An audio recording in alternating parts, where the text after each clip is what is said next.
Good afternoon. First, I'm very happy to be here. Second, I'm so sorry I have to talk with a microphone.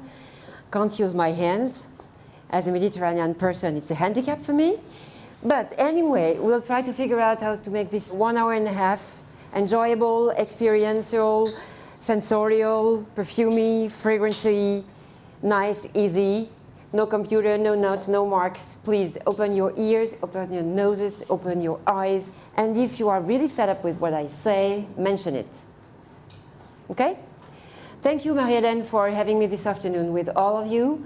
I know you come from very different areas in L'Oréal. Personally, I have been involved with this company for 23 years and left since 2001 to set up my own company called Nose About. If you have anything to talk about nose, call me. No hotline. Huh? Basically, my savoir-faire is about training, education. This we shared together. And the other part is fragrance development, which is this kind of poisson pilote, which is this kind of support who works very close between marketing people and fragrance creators in order to make them work together like partners, not like enemies. Okay? And for these reasons, I've been involved with many companies, yours, and competition, LVMH, Estée Lauder Company, niche brands, big brands, local brands, global brands, and at the end, maybe I have a little knowledge about fragrances. And I would be very happy to share this with you this afternoon, well, this 1 hour and a half, to talk about something that is really a matter of passion for me since 20 and few years.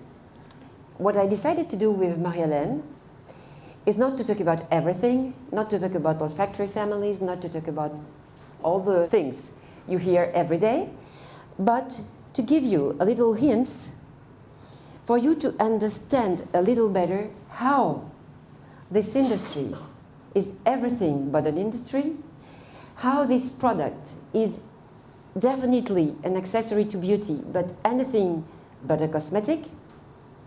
How is this world of fragrances so contradictory between logical, rational, sensoriality, and sensibility and sensitivity? It's all about arts, crafts, industry, and figures. We'll figure out techniques and arts combined. So basically, we'll figure out with a few slides how some steps in our history have impacted still today the way we create, develop, and manufacture our fragrances. There are reasons why. And I think it's a moment for you to understand why. Because afterwards, you'll do. I forget the reasons why, but there are many reasons why. And at the end, if we have a little time saved, I will just focus for a few minutes on how to smell, what do we smell, what's in the bottle we sell every day. Is that okay for you? Anyway, if there is any question, I know we are a lot in this room, but if there is any question, please just interrupt me. This is not an academic course about fragrances. I don't have the whiteboard to do this. So let's start immediately. Well, okay, this lady is talking about history. Yes, because our roots in terms of fragrances are deeply inside Mediterranean area.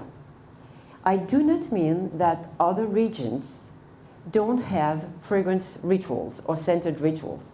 Japan, famous for the kodo. Africa, famous for all the different tribal rituals in little local places. China, of course. Many places are deeply involved with scents.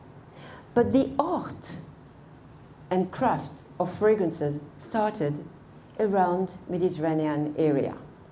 Even though we will see how it takes advantage of many other places. So it started long time ago when we see the first insights about fragrances. Here you have 3 pictures. Do you have any idea about what these pictures are talking about? Picture number one, what is this one? The person with this kind of long pipe. He's a smoker, yes, not allowed in this room. Anyway, he's a priest. He's a priest using this long, long pipe.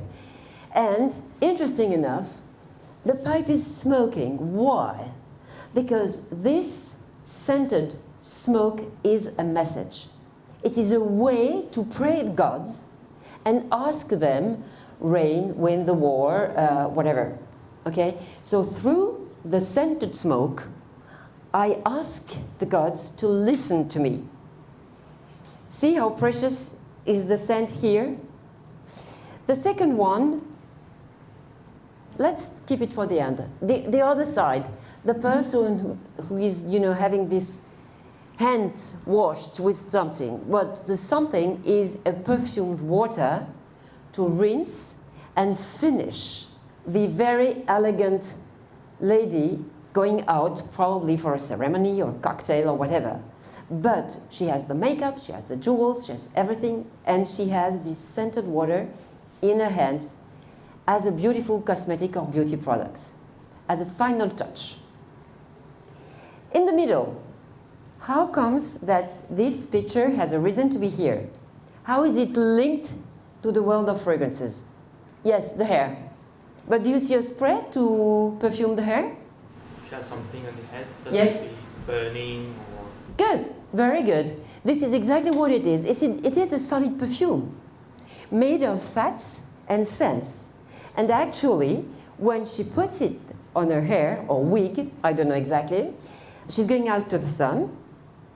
And of course, the fat is melting under the sun. And the fragrance is leaking on her hair, giving her hair a beautiful scent. Interesting enough here, we had very interesting information here. One, fragrance and scents love fat. Very good friends. Fat, waxes, and scents. No way that water is interesting for fragrances. Second thing, heating up a fragrance, heating up a scent allows the scent to diffuse. When it's cold and molded on a head, almost no scent. Going out with the heat of the sun, the scent is diffusing. So interesting elements for you to remember. Fats and scents go along pretty well. And heat is very important for a fragrance if we want the fragrance to diffuse. Keep anything in the fridge and you miss the diffusion. Put it outside and it smells. Nice or bad. And this is where we see the roots of the word perfume. Through the smoke, perfumum, through the smoke, I send a message. So the fragrance is talking. A fragrance is a message. Maybe this is a link to your storytellings. Okay. Second step, very important. What is this? Any idea?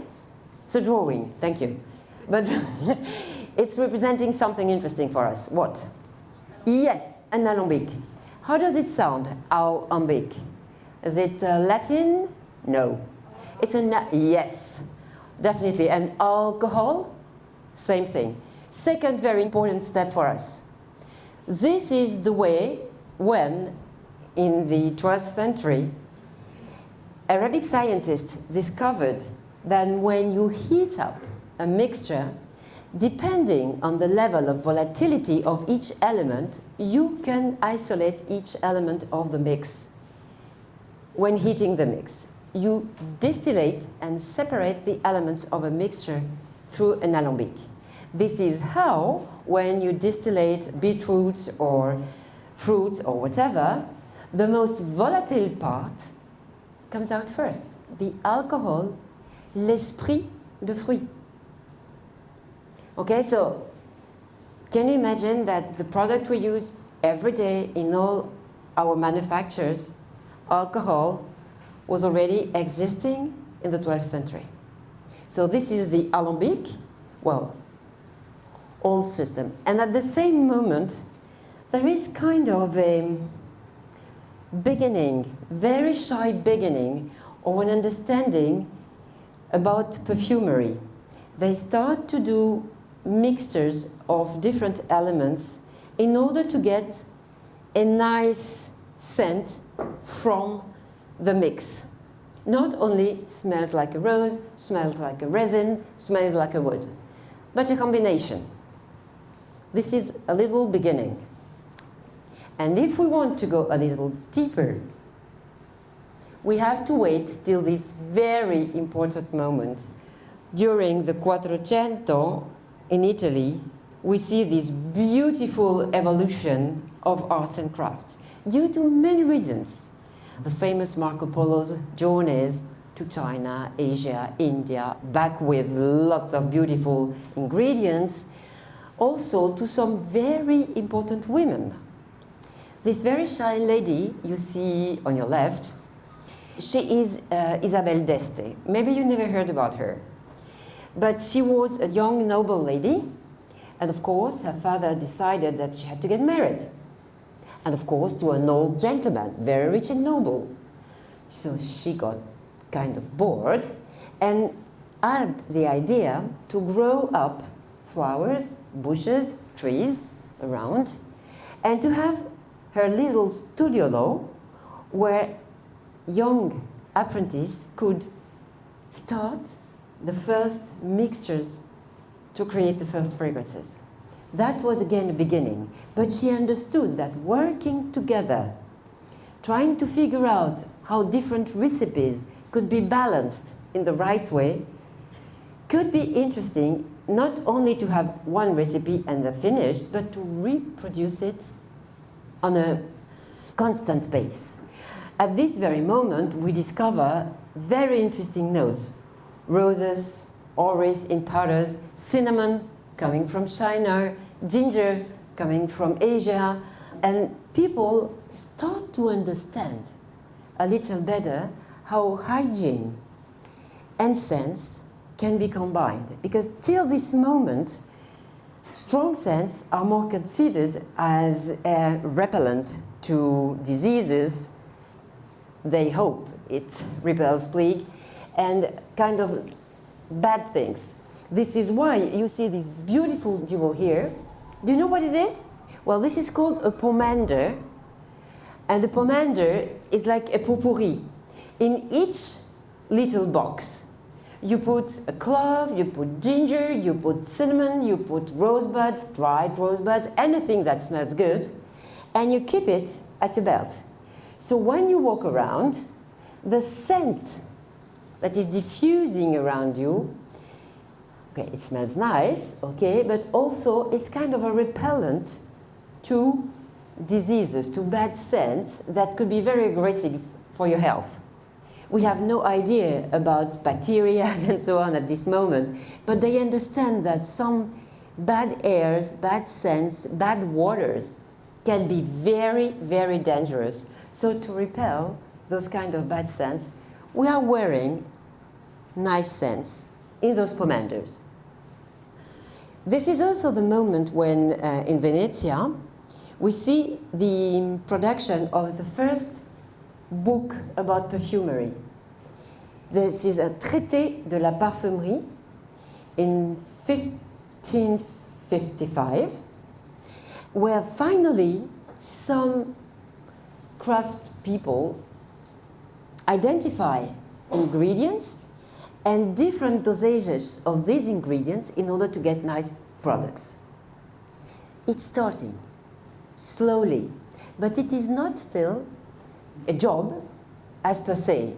It is something you do on the side as an herborist or as a botanist, or, you know, it's not, you are not a perfumer per se. Last thing, this lady in the middle, who is she? She's very important for us in France. Yes, Caterina di Medici.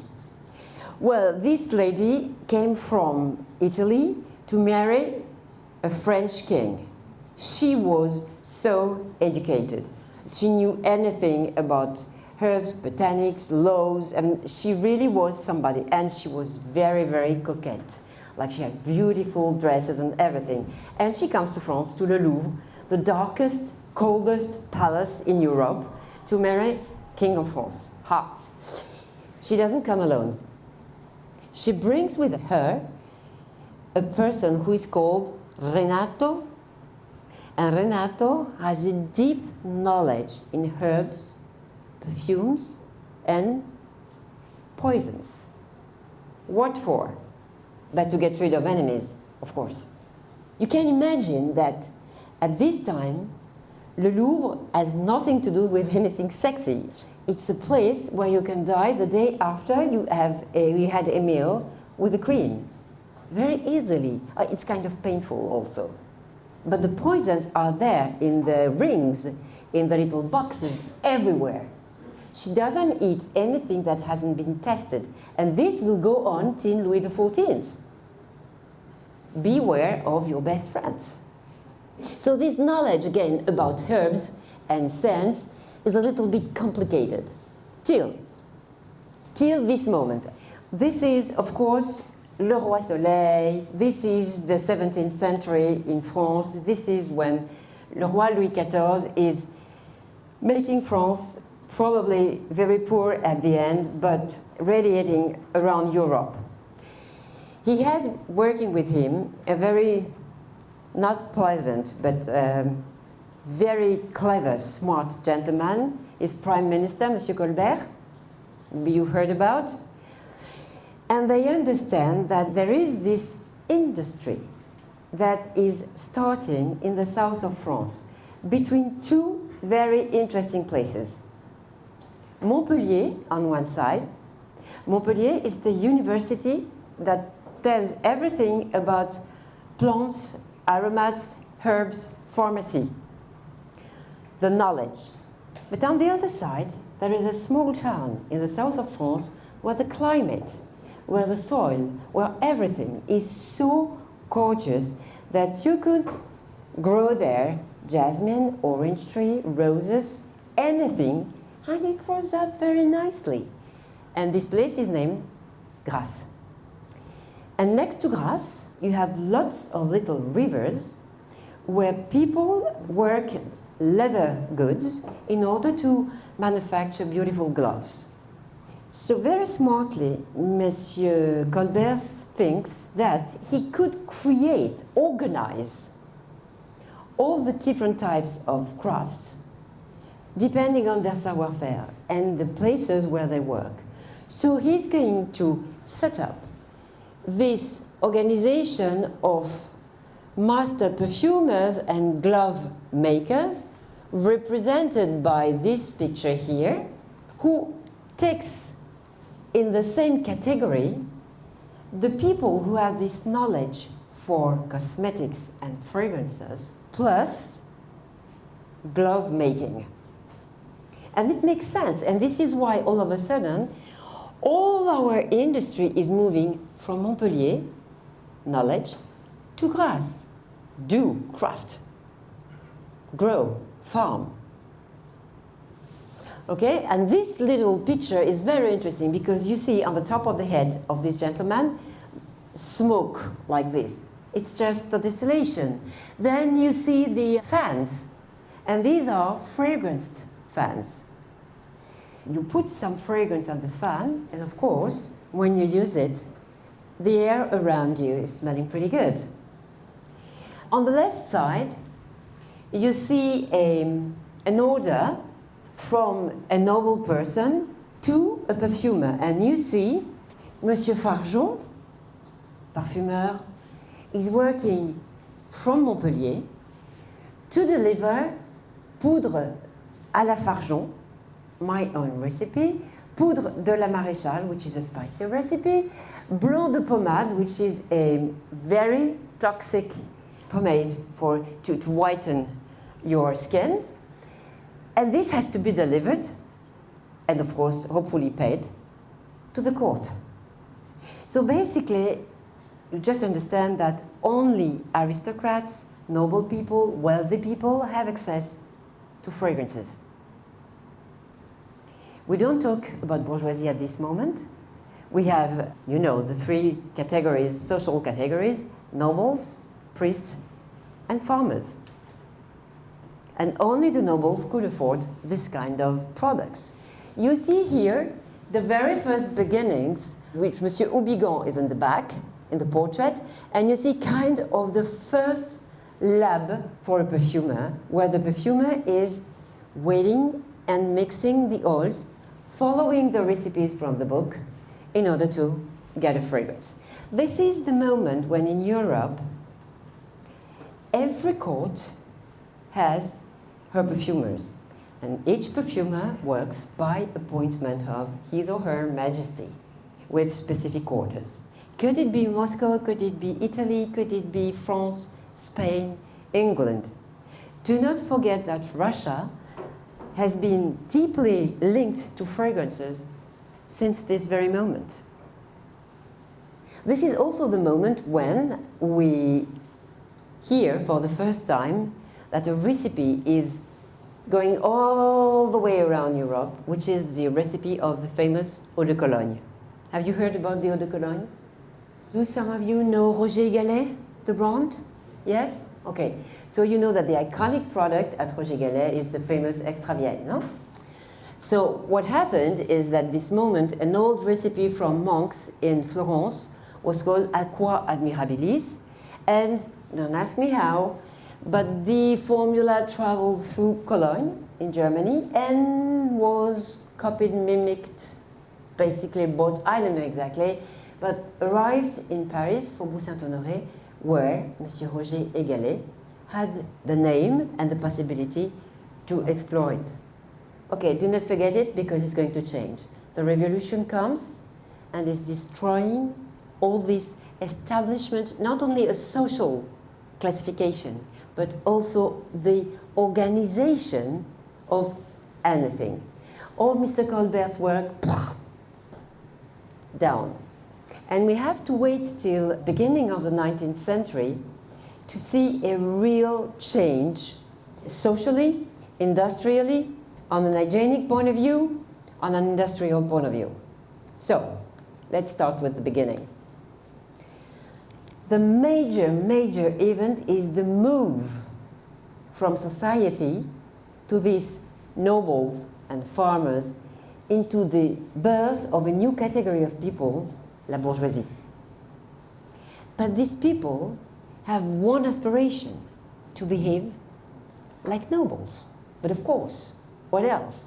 Having the best places, renting the best places, having the best suits, dresses, houses, anything that would be luxurious enough for them.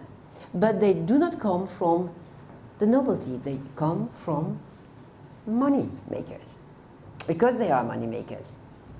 The second thing is, because of these people willing to have anything that would bring some comfort and ease to their life, running water, heating the places, the apartments, the city is becoming more important. Step by step, hygiene and beauty products become important. There is an awareness of, I have to be clean. When we talk about Louis XIV, do you know a little bit about hygiene at this moment? No. It's Marie Antoinette, after, who decided to have one bathroom in Versailles. One. There were no toilets, nothing. Everything behind the curtains. Can you imagine what it was? We have no idea now, huh? We're thinking that Paris is awfully dirty. But just imagine what it would have been like 2 centuries ago. So basically, these things are now on their way. Clean. Clean means healthy. Because you get rid of those bad scents, of those waters that are not running, of those waters that might bring some diseases, you finally understand that clean is part of something new, hygiene. We also see a change for our master perfumer. I don't know if some of you have been exposed to this book or this movie called Le Parfum. Yes? You remember? this little gentleman in this little boutique on Le Pont Neuf, okay, forget it. Finished, okay? Why? Because the revolution has destroyed this person who was only dedicated to the courts and the nobles. So he's not allowed to exist anymore. He'll find a way to exist, but he has to change a little bit his point of view. So basically what the perfumers are doing now, they are manufacturing products, not one for one person at the court, but many ones, in order to have a full shelf at my own boutique or in new retail places. And this is a new retail places. Which place is that? It's the grand opening of Le Bon Marché. Do you imagine the crowd here? Today, they can put the sold everywhere, but you won't see this amount of people. That was the curiosity of the moment. That was the place, imagined by Monsieur Boucicault, but kind of a copycat of what had been done in London earlier. And this copy of Harrod's place was pretending to have everything a good bourgeois could afford for a house, to be a proper person in the society. So basically, from beauty products to dresses, even for aprons for her maid, she could find anything for her home at Le Bon Marché.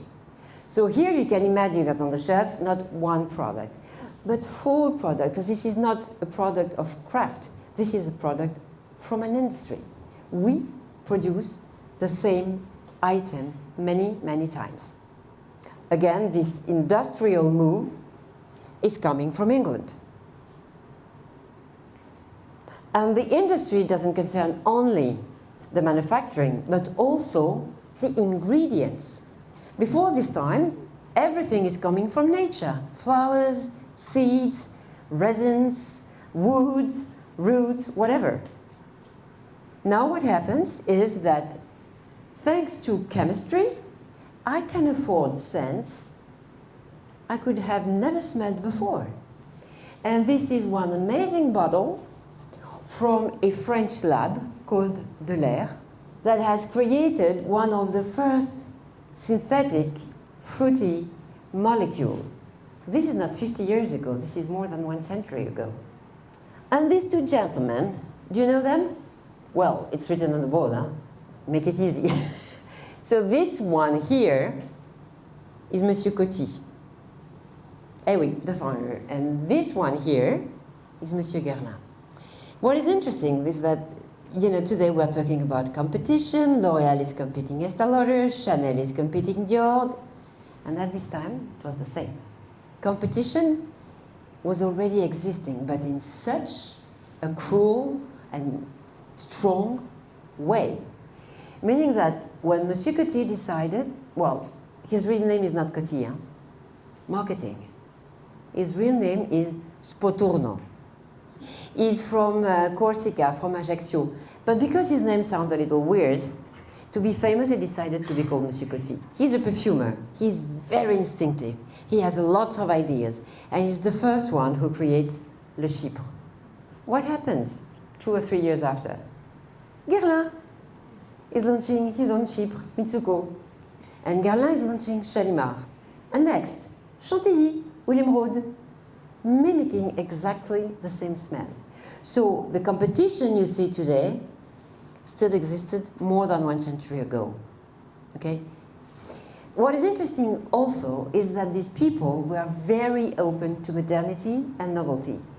Coty had a partnership, very strong partnership with glassmaker, crystal maker, Lalique, and you still see in the antique shops, or you know, if you go to flea markets, or you see those very beautiful bottles. Yes, lots of details and very Baroque-like, but specific of Coty styles, partnering with Lalique. When Monsieur Guerlain, listen to this. This will open a debate you know already. Naturel. Everything has to be natural.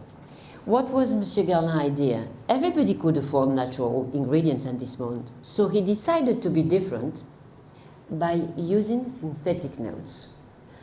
His thinking was, if I use a specific ingredient coming from chemistry, and I'm the only one to use it, how my good friend Coty will have the capacity to copy me. So for him, it was kind of a key to exclusivity for his fragrance creations. That's why he established a very strong partnership with Delhaize in order to have specific scents only available for his brand in his fragrances. And then Coty couldn't copy him. See, what is interesting that we have two things here that can impact your thinking about developing fragrances today. How to be exclusive with the help of research and new molecules. And the second thing is, I have to think twice if I say natural. 1914, First World War, I mean, everything is down. Fashion seems to be ridiculous after war, but you see that people need to dream, need to think to something else, but only live and have food.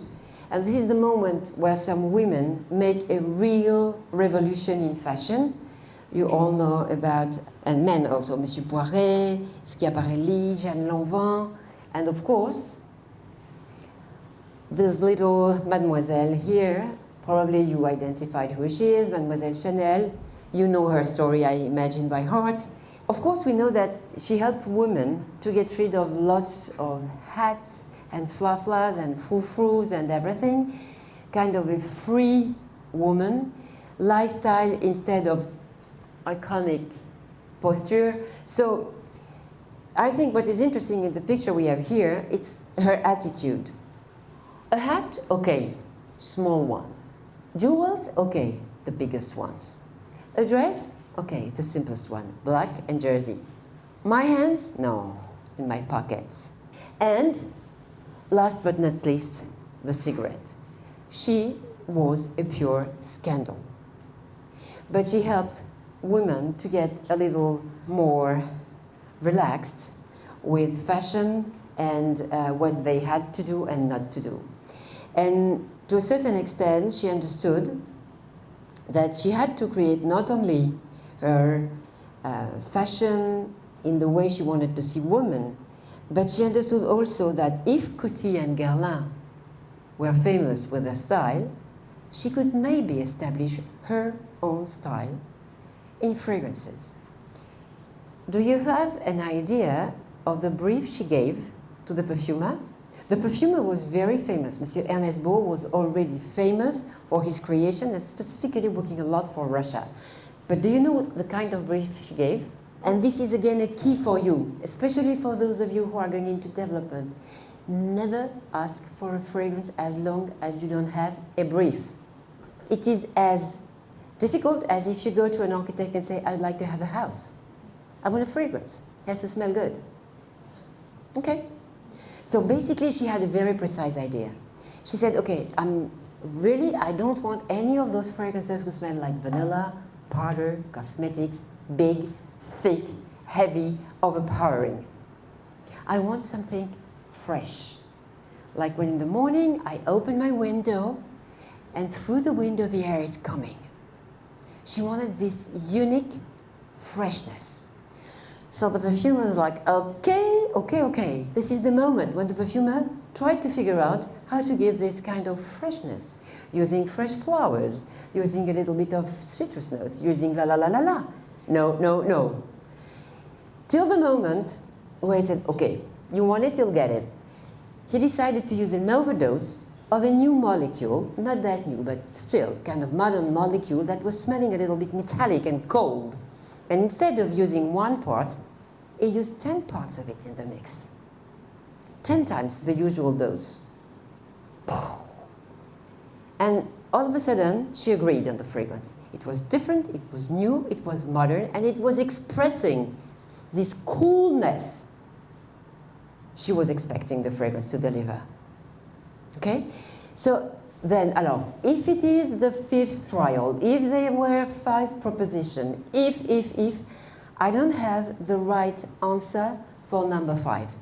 I have to go to Chanel and ask once because I have to know exactly what happened. But instead of those Lalique bottles, square, simple bottle. Instead of those golden prints for the label, a simple white square and written in black, number 5, and pas de vol de nuit, Mitsuko, Emerald, number 5, BIM. Simple, less is more, she's her. Okay? So that was kind of a revolution at the moment. And she was, of course, followed on this trend of I have my own fashion house, I have to create my own fragrances. And this is how you see, this is 1923, and then came Jeanne Lanvin with L'Arpège, and then came Shocking by Schiaparelli, and every house had her own perfume. Not only perfumers, but next step. Then Second World War happens, and again, rebirth, rebirth, rebirth. Of course you know this picture on the left side, no? What is it? Oui, quoi de Dior? Le New Look. Le New Look. This is 1947. This is the first collection from Monsieur Dior. And this amazing skirt with meters of textile and this so beautiful little vest here, the glove so precious. Parisian elegance is back. And Monsieur Dior, the nice gentleman who thinks that he's a perfumer as well as a couturier, imagines that he can't have a collection, he can't show a full collection without a fragrance. So he asks a perfumer to create a fragrance. What inspiration? What kind of brief? He is at this moment connected with a gentleman who is very keen at fragrances, and this gentleman has a passion for chypre notes, a passion. But chypre notes are old-timers. So how could I mix this chypre note with modernity? But there is a fragrance that has been launched last year, created by the crazy woman, and the fragrance is called Vent Vert from Balmain. And the creator, you know this Germaine Cellier you've heard about? Well, Germaine, she's totally crazy. She has an imagination, endless imagination, and Monsieur Louis is in love with Vent Vert. So he asks the perfumer, again, another kind of brief. I want a chypre with this Vent Vert touch. And here is Miss Dior. Why Miss Dior? Who is Miss Dior? You don't know Miss Dior? She's Mr. Dior's sister. So it's a tribute to his sister to call the fragrance Miss Dior. And before the show, he sprays the fragrance in the rooms. And of course, when his best clients come into the rooms, there is a nice smell around. And each client receives this beautiful bottle with Le Parfum Miss Dior. And from the word of mouth, of course, people ask and ask and ask and again, and the fragrance becomes a hit. He's going to be, at the same time, you see Femme de Rochas. You see here a creation from Marcel Rochas with a famous bottle inspired by the woman's shape. It's the same time when L'Air du Temps by Nina Ricci was launched in this famous bottle from Lalique, yes, with the bird. And this is also the moment when you understand that the perfumer is not anymore working as one person in a little lab, in a little shop, somewhere in Paris, London, or Milano. The perfumer is linked to ingredient suppliers and has the capacity inside these supplier houses to create and compound fragrances that will be proposed to beauty makers or fashion designers or jewelers or. This is the beginning of the world.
In Brazil, I've been working with Natura for a while. You know this big brand, which is door to door? And they asked me to smell all the beauty products. They have like 3, 4, 5, 10 different ranges of beauty products, but all the products to clean skin, like milky lotions, like everything to clean, was smelling like shaving foam. Definitely, I said, am I wrong? It's smelling very masculine. Oh, no, no, no. This is very feminine. Okay, because when you're a young girl, you are taught that a lavender scent is clean. So when you want to clean your skin afterwards, what are you asking for? A lavender scent, which is for me definitely shaving foam. So, you know, scents are very logical, but your culture is impacting very strongly your perception of a scent. Everybody can smell lavender and say it smells lavender. But for me, it's going to be clean. For you, it's going to be masculine. For her, it's going to be maybe awful because of our education and culture. This is an indication. So this is Mrs. Lauder. And since then, she built up this amazing group, the ELC group, and her own beautiful fragrance, like beautiful, like white linen and all stuff. Okay. And the gentleman up there, who is he? This person, talking about competition, was saying, I don't like competition. I kill it. Ha, ha, ha. So, amazingly enough, this gentleman built a huge brand called Revlon. His name is Charles Revson. And he's very famous for all the nail care. And he has established a beautiful brand with different levels of luxury, like Ultima. It is weaker now. But at the moment, of course, he had a licensee for a fragrance with a very well-known fashion designer at this time called Norel, the person who was designing everything for red carpet at the time, and it was not working. And he had another one, and it was not working. So to a certain extent, he said, okay guys, I'm mimicking European people, and I'm wrong. I'm going to do it my way. So he took advantage of a new technology named atomizer. You know what an atomizer is, no? It's a mix of gas and solution, and when you spray it, like, psh, you have a beautiful aura around you. So he took advantage of this new technology and decided to create one EDP, one size, one SKU for the whole brand. The name, not a feminine one. Estée, machin, white linen, beautiful, enough. Charlie, because his name is Charles, basically. So Charlie was perfect for a girl. Advertising in Vanity Fair, Vogue, no way. Billboards, huge ones. A lady in a boudoir going out for a date, no, no, no, no. Working girl, outside, smiling, wearing not stilettos, but flat shoes and pants and going for business, being successful, independent, by herself. He was surfing on this women's lib moment in the 70s.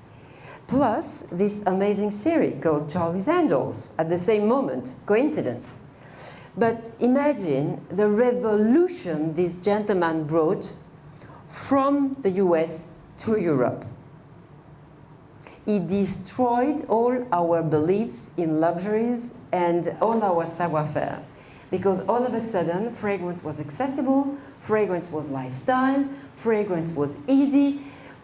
This is the first time when we talk about nomad bottle. Put it into your bag and use it whenever you want during the day.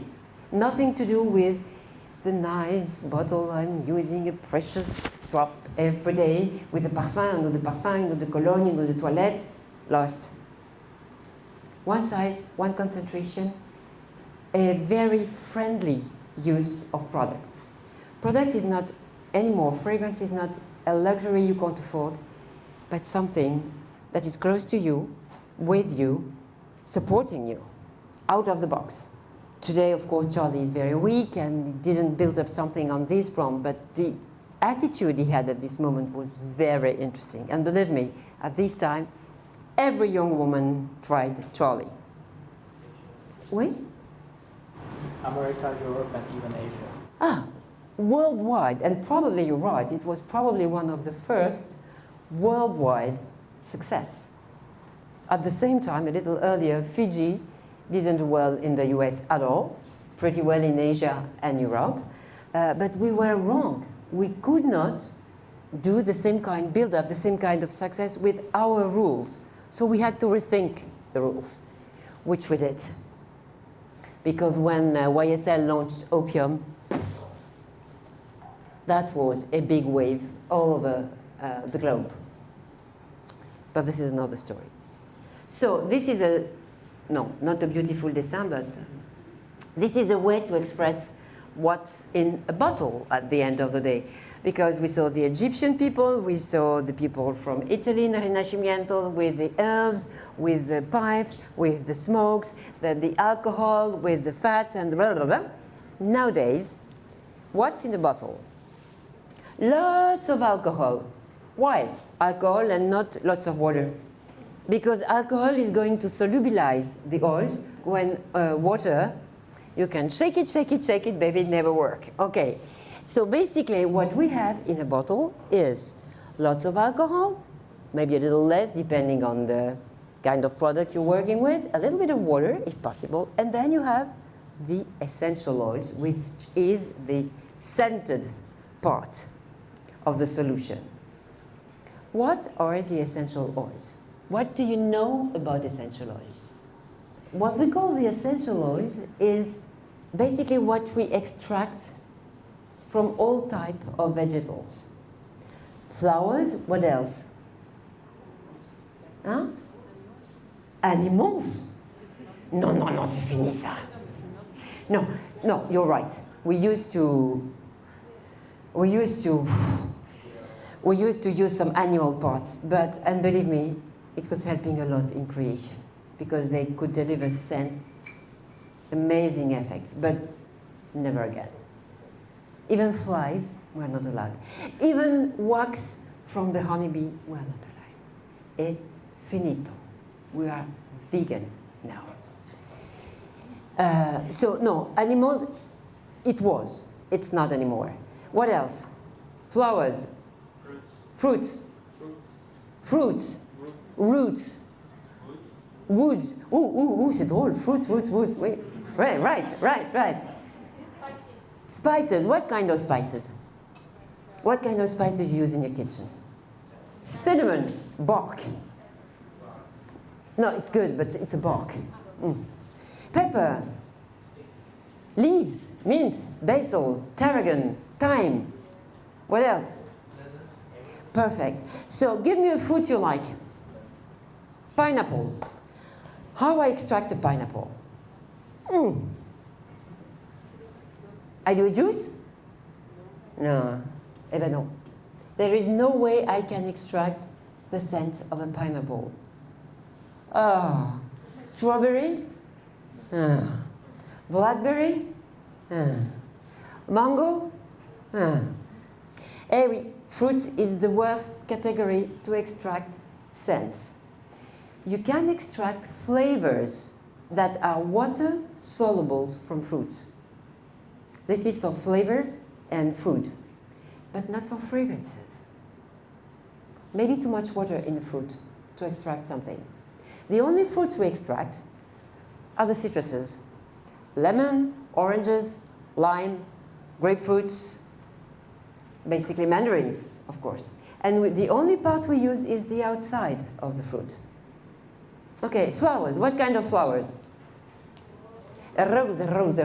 Others. Jasmine, yes. Orange blossom, good. Yes, we have beautiful flowers we can use. Alors, on va regarder ça. Voilà. And the natural things. You have leaves, flowers, fruits, woods. What do you see here on the pictures? Minerals. These are resins, pieces of resins and incense, right? In the middle, wood chips, sandalwood, top. Basically, the difference between black pepper and white pepper, You take out the black shrinked skin of the black pepper and you have exactly. Okay, try the difference when you cook, if you have time to. No, but the taste is totally different, huh? You have to experience that.